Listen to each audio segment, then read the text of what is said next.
Welcome to Penn State Dickinson Law's Profiles in Leadership series. My name is Darrell Lim. I serve as the H. Lady Montag Junior Chair and Associate Dean for Research and Innovation at the Law School. This series offers an opportunity to glean insights from top leaders in their field. In each episode, we invite these leaders to reflect on their journeys and skills, share their core values and qualities that make them the leaders they are today. Well, in this episode, we're very pleased and honored to welcome Etienne Sanz de Acedo, Chief Executive Officer of the International Trademark Association. Etienne assumed leadership of INTA in 2013, bringing with him a distinguished background in IP law and institutional leadership, including over a decade at the UIPO, then known as OHIM. Under his leadership, INTA has undergone a strategic transformation, expanding its global advocacy, deepening its commitment to innovation, diversity, and sustainability, and helping shape the discourse around IP in a rapidly evolving digital economy. He's known for his vision of a more inclusive and forward-looking trademark ecosystem and his ability to navigate complexity with empathy, clarity, and purpose. And I should also add that we are very pleased and proud that he serves on our advisory board, and we connected recently at our advisory board meeting. So welcome, Etienne. Thank you very much, Darrell, and thank you so much for the very generous introduction.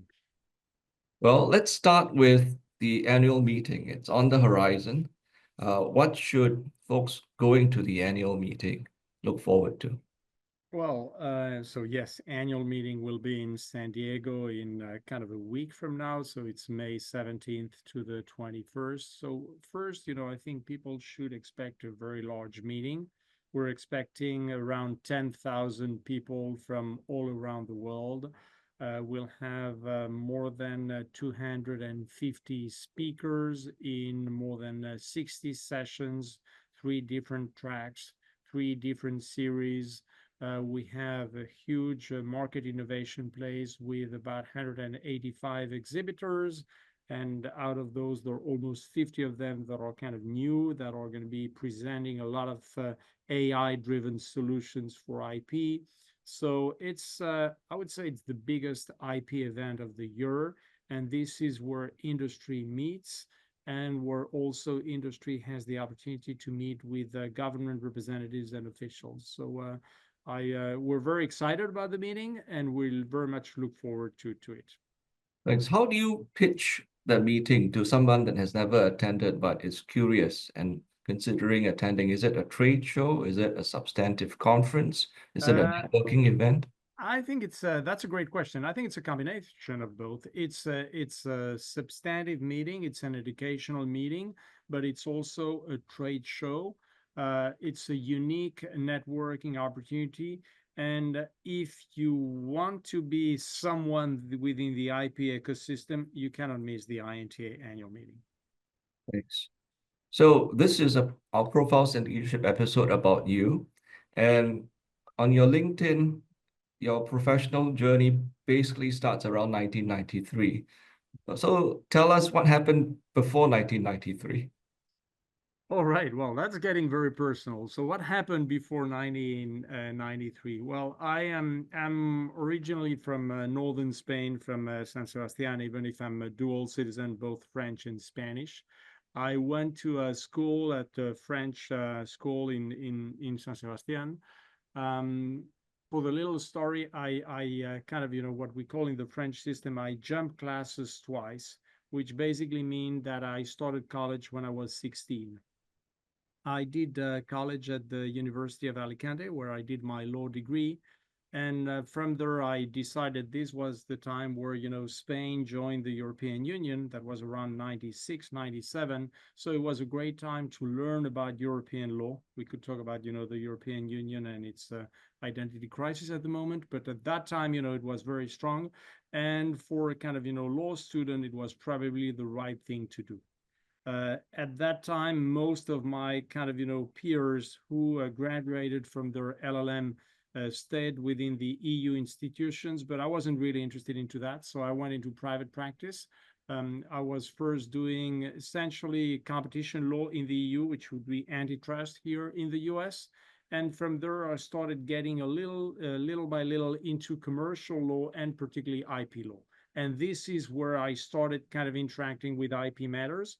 I then moved, firms, and I finally joined, at the time, the Office for Harmonization in the Internal Market, where I spent about 15 years, and then finally I came to INTA, and that was kind of 12 years ago. So how common is it for kids to skip grades, 2 grades like you, and go to university at 16? It's not very frequent. But I was very fortunate. My parents, they taught me, I got a great, family education, and that really helped me. And I was kind of ambitious person, and I was curious as a kid. And so I learned to read very soon. And so it didn't make sense for me to, to go through some grade.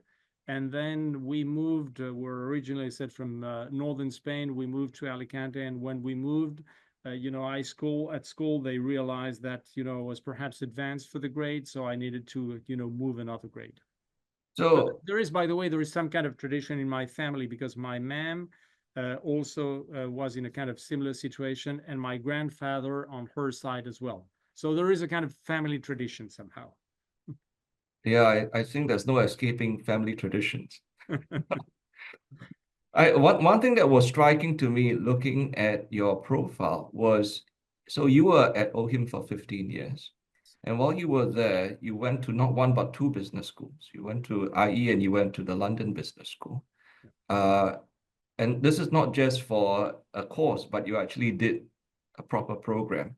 What inspired you to do not one but two business school courses? Well, I mean, to be totally fair, Daryl, the LBS were kind of shorter programs, so there were kind of week or several weeks. So I don't think there is much merit into that. The one at Instituto Empresa IE was a full executive MBA, and that was a challenge because I was working at OHIM at the time, and I was working during weekdays, and that was an executive programs on Fridays and then Saturdays. And what I really learned from that period is that I needed to manage my time the best I could. So I remember on my way going from Alicante to Madrid or coming back from Madrid to Alicante, I would literally try to jump on the plane or the train to get, to sit as soon as possible to take advantage of those kind of, 45 minutes or those 4 hours to start preparing for the next week. I'm a kind of a planner. I like things to be well organized, and I don't like losing time. And I think that has stuck with you. Kind of, yeah. So, what inspired your career in going into IP? Well, I think it's like many people, by the way, I think it has been a little by coincidence. Because, as I said, I started into, kind of antitrust. From there, I moved more into commercial law. And then all of a sudden, I was kind of shifted more into IP matters. And I really, discovered a passion for intellectual property, which was, and I've been doing mostly trademarks, as INTA CEO before I did UIPO. But really, the passion was more about, helping businesses and really helping, the innovation within businesses, the creativity of individuals, and recognizing that there is a value into it, and that value needs to be respected, needs to be protected, and needs to be promoted. So, would you say somebody on your career trajectory really should be thinking about going to business school as you have? And Absolutely. you And seem to have that to drawn me, heavily on it. that was definitely, a game changer for me. It was a time at OHIM. The president at that time was Wubert de Boer. He was a Dutch citizen. And when he came on board, he was looking for, let's say, the younger generation that wanted to that was curious, that wanted to get more into management. I realized that were many lawyers at OHIM at the time, and that few of us were really interested into, getting into the kind of more managerial track. And to me, doing my MBA was really, a game changer. It opened my eyes into, how businesses think. And I think that would be very helpful for many kind of, lawyers. It's not easy, you don't often have time for that, but I think it's an incredible experience. Were there mentors or people in your life that inspired you, either professionally or personally, in how you approach things? Yeah, absolutely. I think, it's, often there are the people who are around you, and I owe a lot to my parents, both my dad and my mom, for very different reasons. I think I learned a lot from my grandfather. I spent a lot of time, summers with him. We're three siblings, and I'm the last one of the three. But I spent quite a few summers when my grandmother passed away. My granddad was having a difficult times. And so my parents would kind of, send me on vacation for summer times in France because he was French. And I would spend time with him. He was a doctor, an extremely well organized man, very curious, and I got a lot of his values. So I think that really helped me, and the sense of the sense of effort, of integrity, of kind of respecting people, of humility. I think those are values you get as a kid. You can then develop them, but you need to get them as a kid. And then more from a kind of professional perspective, there've been some people that I've kind of, really liked. Perhaps not everything I've seen in them, but there are things here and there that I thought were very inspiring. I remember, for example, former INTA president who was a close friend, Gerhard Bauer, was an incredible human being, on top of being extremely smart, extremely strategic. And I probably owe to him, being at INTA today. I also, from my time at OHIM, I have a lot of respect intellectually for Antonio Campinos, someone who's definitely very smart, very kind of agile, very, visionary in terms of, what is the future of intellectual property. So, there are some people like that that really have inspired me somehow. Thanks. So, people that inspired you, what about decisions that changed your life?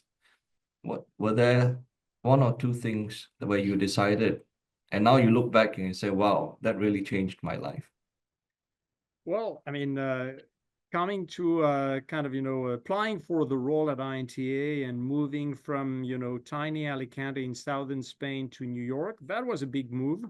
And I think it was the best decision I've ever taken from both a professional and personal perspective, and not just for me, but also, I'm thinking about, my kids. So I think that was really a great decision. There are many others that might be kind of more personal, but I think we all have kind of, key milestones in our lives. And I think the important thing is you take kind of, critical decisions. Hopefully they're good. Sometimes they're not so good, but you learn out of them. And I think that's the most important thing. And we'll be talking about some of these in the context of INTA in the later part of our conversation. But so your kids move with you, family move with you to New York. Did they have a vote? Well, not really. At the time, my daughter was born in the US, so she definitely, she wasn't even there. Our son, he was 7 to 8 when we moved to the US. So he didn't really have a vote, but I can tell you he has really enjoyed, now he's back in the UK in college. But he really enjoyed his New York experience, and he's kind of a New Yorker, no doubt about that. Has there been a moment of personal connection, whether with a colleague or an INTA member, that really reminded you of why this work is worthwhile? There've been many of those. I think, one of the things that is the most rewarding to me, I perhaps, I should start again. I had incredible mentors when I was a young professional, and not necessarily for a long period of time, but people who really planted a seed in me and helped me kind of, grow.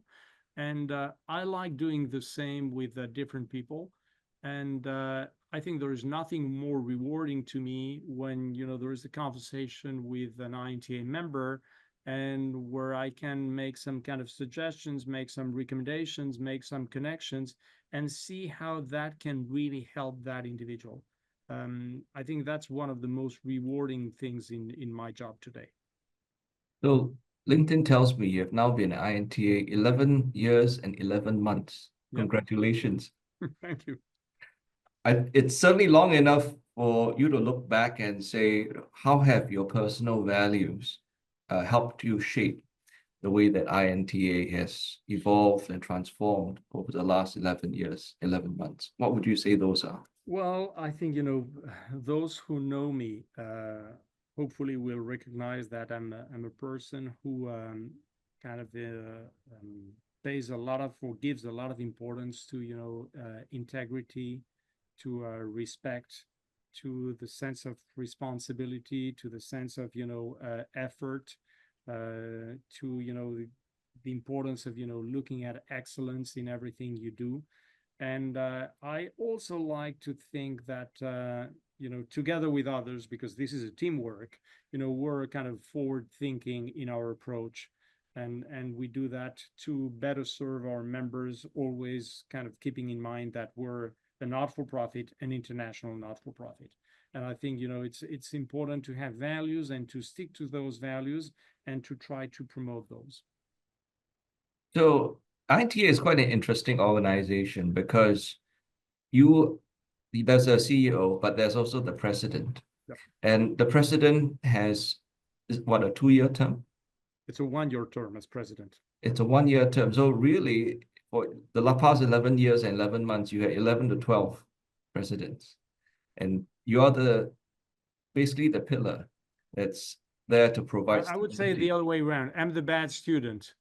Presidents keep moving, and the one who still remains on the same grade and the same role, that's me. Talk about the dynamics of the interaction. Who makes the decisions and how is leadership divided or shared between the two offices?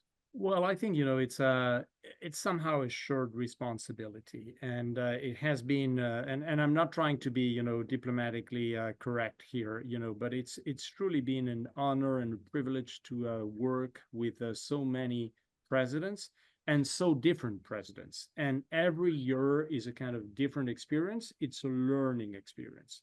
Now, the president term is a one-year term, that is true, but before becoming president, there were president-elect, first vice president, second vice president, secretary, treasurer, and secretary. So they have a kind of long path to become presidents, which means that we have time to start working together. By the time they become president, there is a very close interaction. We have kind of, weekly conversations where I update the president on everything that is happening at the association. And it's a kind of, joint effort when it comes to, decision taking. Of course, everything that is, let's say, more operational, that's really, to the CEO. But when we talk about, the strategy, the approach, that's kind of a more longer term exercise where, as I said, it's not just the president, but it's the offices as well. And it's a very well-oiled machinery, so I think it works really well. But you should ask presidents what they think about it. For a future episode, certainly. Is it a given that once you start off on that leadership track, that a person will end up as president? I would say yes and no. So it's not kind of, set in stone, but it's very rare that someone who's an officer doesn't make it to a president unless there is a change of role and that person is not anymore an in-house or not anymore a corporate member, or simply that person, and that happens from time to time, has so many commitments that, that person is not able to serve as president. And what is the CEO's role in selecting the president? Well, it's not the CEO's role to select the president. We have a nominating committee. As you know, we're committee-based. So, we have the board of directors, and out of the board of directors, there's what we call some kind of, executive committees or kind of leadership committees, and one of them being the nominating committee. The nominating committee is choosing the chairs, vice chairs for the different committees, the board members, and also identifying potential candidates to become, officers and then one day president. So is it like an arranged marriage? You wake up one morning and you see, you hope this works out, but you've got really no choice in it. Well, I think no, I think it's better than arranged marriage. So, there is of course, a lot of conversations. Both, Chief Governance Officer Randy Mostel and myself sit on the nominating committee. We don't vote, but of course we're heard, and we all together look into who are the best kind of, best suited candidates to become officers. The great thing is that we have a lot of, great candidates, and it becomes sometimes difficult to, pick who's going to be an officer at a given year. We try to be very balanced, to be very diverse, to incorporate talent, and that works very nicely. What are some of the non-negotiable traits that you would be looking for in a person to be president of INTA? Well, I think it's very important to have people who are team players, who share the passion for the association, who understand the importance of the advocacy work that we do, and who are fair, who look for excellence in what INTA should be doing. These are the kind of things that we're always kind of looking into potential candidates. And then is there like an understudy period or a briefing period where the person, after they take office, they sit with you and you tell them these are what some of the things you're working on and Not guide them? it doesn't exactly work like that, because precisely because of the officers track I was explaining, Yeah. those people get used to the work INTA is doing for Mm. over a period of 6 years, and before that they've normally been board members, so they know the association really well, and we start working together. For example, annual meeting in San Diego, we have the board meeting on Saturday. On Friday evening, we have an officers meeting to kind of prepare the board meeting, to discuss the future of the association, to discuss the big topics. And this is not just, president and CEO, or president-elect and CEO. It's the entire officers group that is discussing that. So it goes naturally somehow. It inspires me to think that some countries, perhaps even the one that we find ourselves in right now, could learn a thing or two from INTA's leadership development plan. So every 4 years, you don't have a sharp turn left or right. Well, uh, I would not make comments to that. But I think, it's what I can definitely tell you, I was very impressed when I joined INTA to see how well structured, how well organized the association was. We've been introducing some kind of, tweaks here and there, some minor changes to make it, even stronger. But it's really a very well-oiled machinery. Is there a past presidents club where after they finish their term, they can continue in some Yeah. advisory or mentorship capacity? So it's not really a past presidents club, but we have, what we call past presidents as a group. We also have former board members as a group, and a past president remains on the board for 3 additional years after his or her term, and then has to step down from the board of directors. But as a group of past presidents, we meet them twice a year at annual meeting and leadership meeting. We have a lunch. I have a lunch with all past presidents where I report to them on the state of the association, and I answer to all the questions they might have of any kind. And we, of course, listen to them very carefully. They know the association very well. They love the association, and I think it's a matter of, respect and also taking advantage of their knowledge. So ITA is how big in terms of its membership? Do you have a rough idea of how many members INTA Oh, has? yeah, absolutely. We're about 6,500 organizations, so corporations, law firms, big, small-sized companies from all around the world. We have a presence in about 180, 85 countries, and we're serving a community of about 35,000 individuals. Now, what is interesting, when I go back to the organizations, out of the 6,500, I would say about 1,000, 1,100 are corporations, and the rest are law firms. And what is also interesting is that in the past, 60% of our membership was more US based and 40% rest of the world. Today, it's the other way around. 40% of our membership is US based or North America based, and 60% is rest of the world. And how So, has that changed what you do? well, I think we have been successful in kind of expanding both substantively and geographically. This is why we take our annual meeting, outside North America from time to time. We did that in Singapore a couple of years ago, and that's always a great opportunity to interact with the officials, but with the businesses, with the community in different regions, and to kind of invite them to join the association. So with so many different stakeholder groups and in so many different countries, how do you bring people together around the work of INTA? Well, I think it's all about, ability to listen, ability to collaborate, making sure that we're genuine in what we do, we're authentic. It's a lot through, I was mentioning that we're a volunteer organization. It's a committee driven. So it's based on the work of the committees. It's making sure that, all different regions, all different countries are well represented in the work of the committees, in the positions of the association. I always like to say that we never take, a position that is one company or one industry sector or one country. On the contrary, we're always looking at issues of law and how we can make the IP ecosystem become better overall. And I always say that our mission is to try to get better laws to equally protect brand owners and to protect consumers. So that's the noble and broad goal.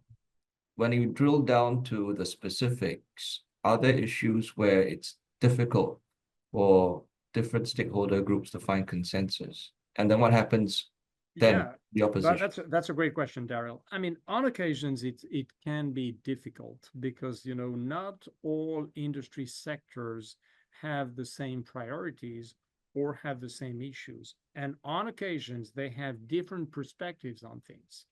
But if we look kind of longer term, if we want to be forward thinking, we cannot stick to just one industry sector. Then we would be a sectorial trade organization.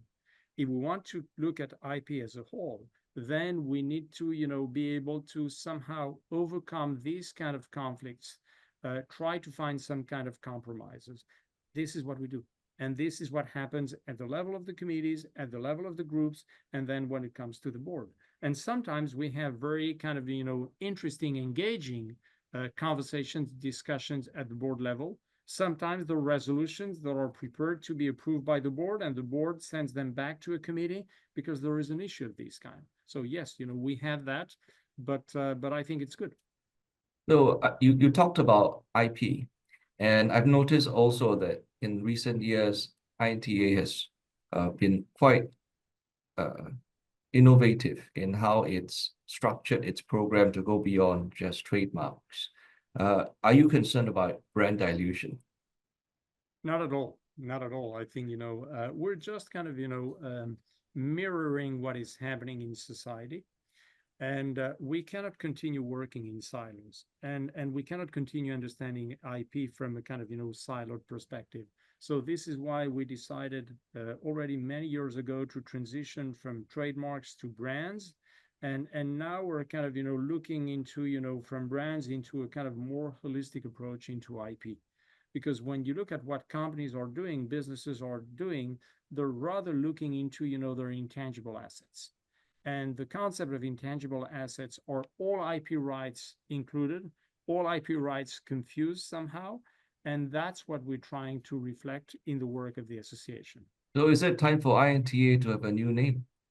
Well, some people are asking that question. I think, we should not forget that INTA remains a strong brand. So we can probably do more and do different and still have such a brand. But it's probably time that we start looking into, our branding and whether, there's need to be some kind of evolution. I think it's normal for any company or any organization to consider that. So when you came, you had a vision, you implemented that vision. I'm sure as with all visions, there are people who are on board and people who have more reservations. How did you navigate that process of change over the last 11 years? Well, I think, first, I've been extremely fortunate to count on a very supportive team within INTA staff, an extremely supportive board at any time, and a very supportive officers kind of ladder. Um, I mentioned before, this is a team effort. It's not a single person vision. It's the result of many conversations, many discussions. It's a result of really, being forward thinking, looking at where society is evolving, where industry is evolving, what is the added value of intellectual property, and just trying to, take that kind of direction. So it has been a kind of joint effort. It requires, of course, a lot of, discussions, sometimes, convincing people, looking at the pros, cons, but that's exactly what the board should be doing. Did the national offices of INTA, like in Singapore, China, and elsewhere, come about during your term as CEO? Not sure what you mean in terms of that question. Well, for example, in Singapore, you have an INTA representative. Yes. Same Oh, okay. Yeah, yeah. in I see China. what you mean now. Yes. So yes, absolutely. I thought when you were talking about offices, I thought you were speaking about IP offices from the different member states, and I was going to explain, that they're kind of, they're absolutely independent from INTA, but at the same time, INTA has a strong interaction and a very positive one with all of them. No, in terms of our rep offices, that was part of our kind of, approach to, our international expansion. When I came on board, we already had a couple of rep offices. We had a rep office in China, which was in Shanghai at the time, and we had a rep office in Brussels. But of course, if you want to be global, you need to have a local presence in the different regions. And this is why we opened rep offices across the world, in Latin America, in Asia Pacific, in India. Now we're going to be opening one in the Middle East. So we've tried to really cover, the entire map. And the advantage of that is that you're closer to the members, you're closer to the governments and the officials. You have a better understanding of what are the issues at stake, and you can really have a better understanding of the culture, the values, the issues that are really relevant in different parts of the world. So in a typical country, we call these embassies, and all of them report to a foreign ministry or foreign minister. Who do these people report to in the case of INTA? So the chief rep officers are kind of reporting, I would say, both to our chief advocacy officer, Heather Stanmeyer, and to myself as CEO. So the role of the rep offices is to really be ambassadors of the association in terms of advocacy, in terms of membership, and in terms of communication. So again, it's a kind of joint effort. And how closely, since you mentioned it, do you work with the IP attaches from the different countries? We have a very strong and close interaction with the IP attaches. So every time we have a delegation to a given country, we invite the IP attaches to meet, and it's really up to them to decide to meet with us. I would say in most of the cases, they're very happy to meet. They're very happy to kind of assure their intelligence about, that given country, and also to hear what are INTA priorities, what is going to be INTA message when meeting with the officials. In most of the cases, there is, if not 100% alignment, there is at least an 80% alignment in terms of what should be the priorities. So what is INTA's attitude towards failure under your watch as CEO, and how comfortable are people talking about things that need to be fixed or things that are not working within INTA?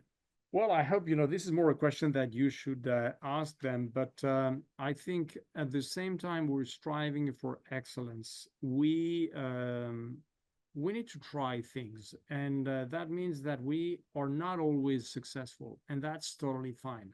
I think what is really important is to learn from that and to be able to make adjustments. And that's exactly what we've been doing at INTA. I wouldn't say, overall we've been very successful, but there've been here and there are some initiatives that perhaps did not work as well or were not as well understood or perceived by the members. It's always good to kind of learn from that.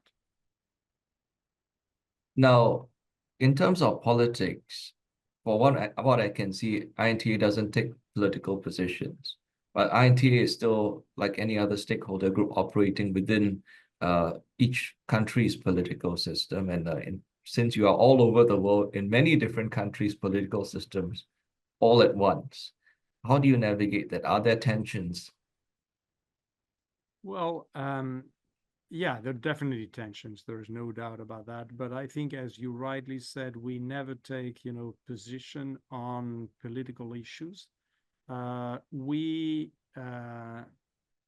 think that IP goes beyond politics, and IP is about enabling businesses to be successful. It's about economic growth. It's about social welfare. It's about employment. And no matter which political party is governing at a given point, IP should always be a priority. So we're very happy to kind of work with, any kind of government, any kind of political party to promote this concept around, the value of intellectual property. Has there been a pressure by a government for you to take a position in a way that benefits one government, but perhaps at the expense of another? Well, there are, from time to time, you can feel that there is some kind of, not really pressure, but some kind of indication that, it would be good to see INTA taking this position or that other. I think over time, we've proven to be extremely kind of independent. And we, as I said before, we never take the position of, a single company, a single industry sector, or a single country.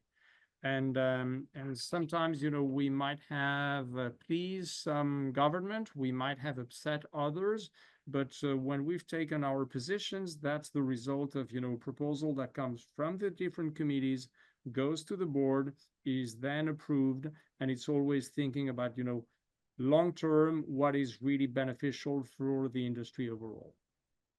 And the fact that the organization started in this country with even today about 40% of members from this country, still you can still keep above that and be a truly international organization. I think we can, and if we look at what INTA has been developing over years and the positions that INTA has taken, I think it's pretty obvious. Do you look across the city from where you are to the United Nations and you say, oh, we are like the United Nations, or we want to be like the United Nations? Well, I mean, for all respect for the United Nations, I don't know, I think United Nations is great. I was, by the way, visiting the UN headquarters kind of a week ago, and I did a tour, and I thought it was fascinating to visit, the building and the different meeting rooms. I think it's a beautiful construction. I think it's something that is highly needed in today's world. And I think there are a lot of things that we can somehow replicate from, the UN. And at the same time, there are a lot of things that we need to do different. We're definitely much smaller with a small budget. We need to be efficient. And we need to really think about, serving our members and how can we truly add value to our members and particularly to the brand owners. And what's the answer to that question today? How do you add value to your members? Well, I think we add value by offering them incredible networking opportunities, offering them very strong educational programs, offering them as individuals opportunities to grow within their careers professionally. But we also offer what I think is kind of unique, which is a very forward-thinking perspective around IP. And at the same time, we're a big family and we have values and we stick to our values. And I go back to the concept of, integrity and authenticity. I think our members recognize that within INTA, and we're very proud of that. And we're very proud of the different initiatives we put together. Do you see a time when INTA leadership will be to reflect the changing demographics and political and economic weight in the world more towards places like Asia, Latin America, and the Middle East? Oh, yes, absolutely. Absolutely. And, that is already kind of, happening little by little. We'll have, if I'm not wrong, in 3 years from now, we'll have our first ever president from Latin America. Just to give you an example, we'll be this year opening a rep office in the Middle East. We organize an annual meeting in Asia. We've done that already twice. We did that in Hong Kong in 2014. We did Singapore kind of 2-3 years ago. So I think that's already kind of, well reflected within the work of the association. And that's also kind of reflecting in the kind of, in the volunteers, in the committee members, and in the leadership of the organization. I think, the leadership of the Today Internet Committee is a young woman from India. And she will become, the chair of that committee in the future, hopefully. I think that really tells you a lot about INTA and how we feel about things. This is not about, coming from one country or one jurisdiction. It's about, how smart you are, how dedicated you are, how passionate you are about IP.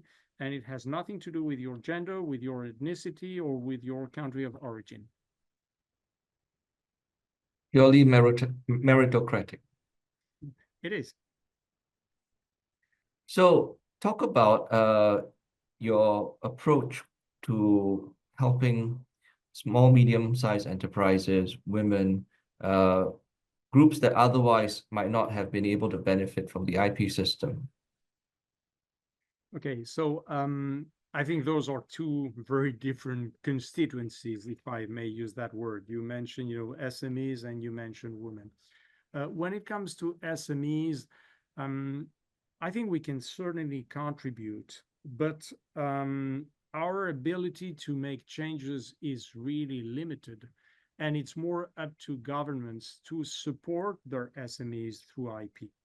And this is what we're trying to achieve. We're trying to kind of explain to governments, to convince governments that there is a better way to talk about IP, to recognize IP, to protect IP.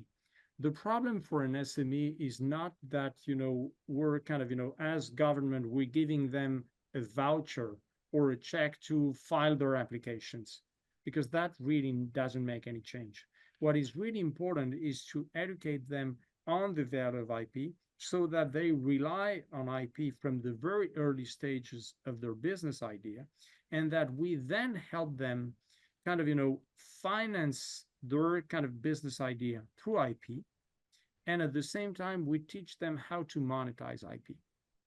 These are public policies. And this is where IP national strategies, IP plans are extremely important. The same way countries talk about, innovation plan, research, and creativity plans, etc., they should be, intellectual property. That's the way we can better serve SMEs. So that's number one. When it comes to women, again, I think, WIPO, and really kudos to Darren Tang and his team, are doing a phenomenal job in kind of, raising awareness and educating women around, IP. What we're doing instead at our level is more looking at kind of, gender parity between men and women. Because when we look at, even the IP profession, there is still today a big discrepancy. That, to me, is absolutely unacceptable. We were very fortunate to have former President Ayala Deutsch, who really championed that idea 5 years ago. So we're celebrating this year the 5th anniversary of the Women Leadership Initiative. And we're working very seriously on that. But more importantly, we truly, as an organization, we walk the talk. If you look at our kind of, current president and former 3 presidents, all women. If you look at, our next presidents, all women. And I think that shows you how seriously we take that issue. So you recently came back from Europe. Tell us about your thinking behind where you go, what you want to do when you go to these places, and your takeaways from those visits. Well, so when we have what we call delegations to different countries, we are extremely well briefed by our rep offices, thanks to the work of the volunteers and the committees. So we get a kind of briefing book that is extremely well organized with talking points, with what are the priorities, and those priorities. I mean, there are some topics that are kind of common to, I would say, every kind of region or part of the world, but then there are some topics that are very specific. And so what we try to do during those delegations is to meet government officials at the highest possible level to kind of, pass those messages about what we see as priorities. What are the things that are working? What are the things that somehow need to be improved? So that's one part of it. Another part, we try to always meet with our own members in the region to get their feedback, to kind of, update them on the activities of the association. And last but not least, we try as well to meet with the business organizations, with media, to raise awareness around, the value of intellectual property. So to give you an example, we were in Europe kind of 2 weeks ago. We met with high-level representatives from the European Commission, with the members of the European Parliament, with member states who are currently sitting on the European Council. We met with Business Europe. We had a kind of, gathering with members, and it was all around the IP ecosystem within the EU. We talked about global harmonization. We talked about the importance of updating the 2020 IP strategy. A lot has happened since 2020, and the strategy remains the same, so perhaps it needs to be revisited. We somehow talked a little about the patent package, not too much into patents itself, but the overall IP ecosystem. We talked about financing through IP. We talked about IP monetization. We talked about the importance of having IPR crimes as part of the impact program 2629, which is the fight against overall organized crime. And that, by the way, is a joint effort of INTA together with 23 other EU-based organizations. That's the kind of work that the association is putting forward. So amidst all this busyness, your travel, your day-to-day schedule, how do you stay rooted? Well, you know that, Daryl. I try to kind of, be healthy in terms of, what you eat, what you drink, etc. I'm a big sport fan, so I try every day to exercise for at least 30 to 45 minutes. I should probably do some kind of yoga or meditation. That would really help me, and that's probably what I'm missing. But other than that, that's what I Are try. you a morning exercise person? Depends. No, I would say I'm probably more kind of afternoon slash evening, except when I travel, and that can be anytime. But as soon as I land, I like to exercise. So you need to find a hotel with a gym. Yeah, that's one of my biggest priorities. Well, what should people know about INTA's plan for the next 5 years? Well, basically, what they should know is that it's a natural evolution of what we've been doing over the past years. It's kind of, replicating what we see in society, which basically means that we need to look at intellectual property from a more kind of, holistic perspective when it comes to IP rights. We need to understand as well the impact of technology and innovation on IP. And last but not least, we need to understand as well the importance of economics on IP.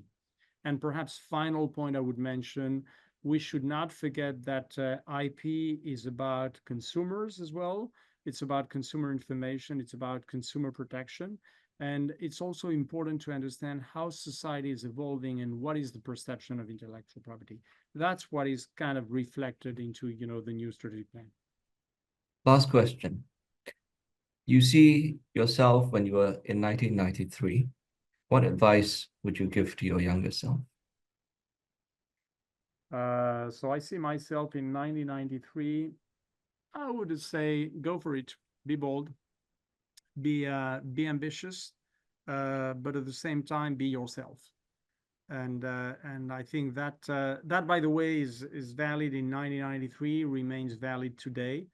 And also, I would say, and this is more about, when it comes to work-related issues, keep having fun. And if one day you don't have fun anymore, then stop that job immediately. So 11 years, 11 months on, I hope you're still having fun. I think you can feel it. I have a lot of fun. Sometimes it's a little exhausting, but it remains a lot of fun. And I think we have a lot of challenges ahead of us. I think as society, we have big challenges, and we need to think about that. And I think it's really important to think, what kind of world are we kind of, building all together, and what kind of world do we want to leave to the next generation? I don't think, honestly, this is the world that we are kind of, preparing for the next generation. And we probably need to think about that and perhaps take more action. That's something to think about. Thank you. And thank you for joining us on this episode, Etienne, Profiles in Leadership. Thank you so much, Daryl. Always a pleasure.